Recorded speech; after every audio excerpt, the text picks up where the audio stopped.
Brisons le suspense d'emblée. Nicolas Sarkozy n'obtiendra pas le prix de Nobel de littérature avec Journal d'un prisonnier. Car effectivement, ce livre qui sort ce mercredi 10 décembre chez Fayard ne brille ni par son style ni par les informations qu'il délivre.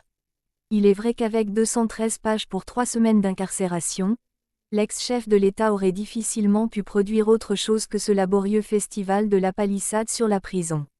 Découvrez Eufeupol, notre newsletter 100% politique. Rendez-vous compte, il se trouve que l'incarcération est une expérience difficile. Les bras nous en tombent. Plus que les rapports accablants remis chaque année dans l'indifférence, il fallait bien ces longues pages de lamentation sarkozyste pour le réaliser.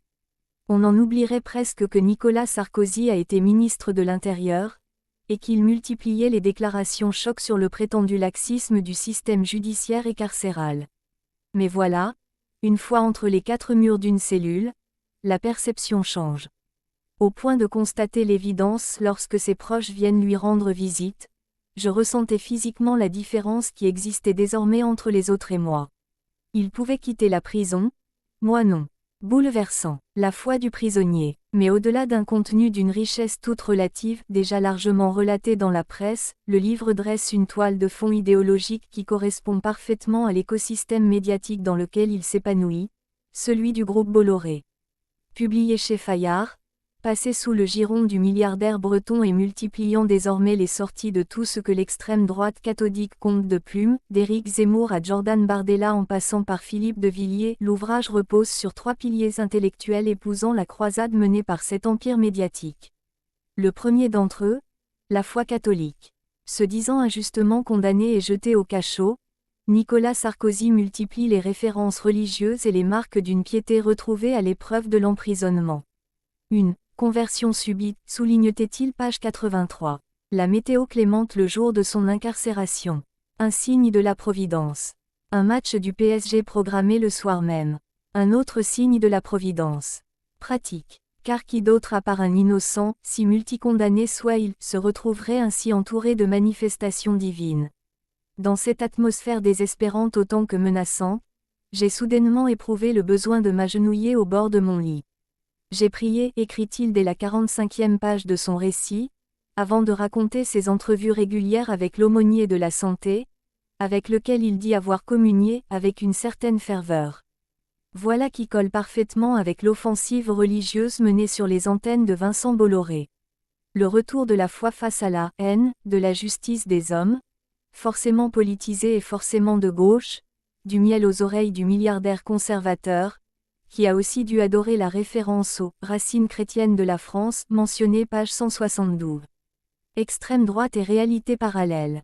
Outre ce volet spirituel destiné à vendre un destin forcément sacrificiel, Nicolas Sarkozy embrasse un autre aspect de la bataille culturelle menée par le magnat breton, l'union de la droite et de l'extrême droite. Certes, l'ex-chef de l'État ne va pas jusqu'à évoquer l'union des droites, telle que la rêvent certains, mais il s'appliquait à délivrer, avec une implication non feinte, un certificat de dédiabolisation au RN et à Marine Le Pen, auprès de laquelle il assure avoir juré qu'il s'engagerait publiquement à tailler en pièces le front républicain au prochain rendez-vous électoral. Nicolas Sarkozy écrit également que sa famille politique ne pourra pas gagner sans un rassemblement le plus large possible, et ce, sans exclusive et sans anathème.